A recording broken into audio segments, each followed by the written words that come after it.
Okay, now we're going to look at some manual muscle testing, and I'm going to start with muscles in the forearm that are extensors.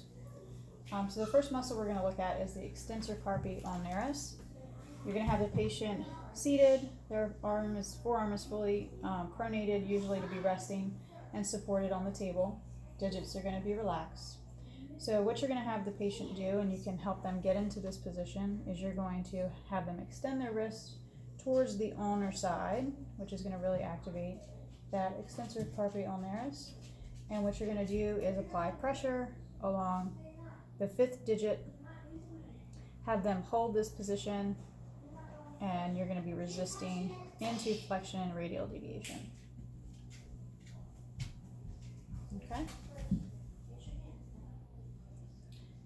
Then you can look at the extensor carpi radialis longus.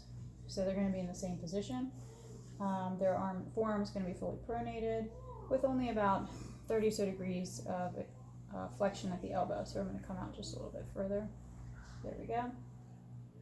So this time, instead of going towards the ulnar side of the wrist, you're going to have them extend towards the radial side. And you're going to put pressure against the dorsum of the second and third metacarpal towards flexion and ulnar deviation. Okay.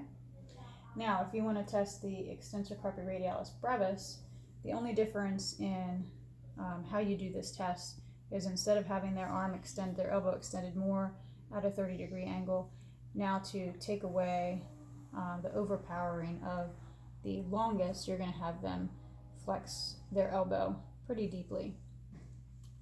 And you're going to have them do the same motion. So they're extending the wrist towards the radial side, and you're going to be applying the pressure again on the second and third metacarpal into flexion and ulnar deviation.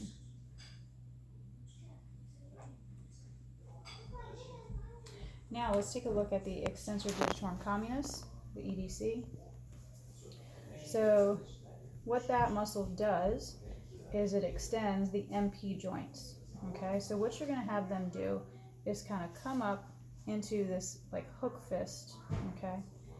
And they can keep their wrist down a little bit because you don't want to have too much activation of the wrist extenders, but you want them to really try to hyperextend at the MP joints, okay? And I usually will take all 4 of my fingers on theirs, and the resistance that you're going to give them is on their proximal phalanx of each one.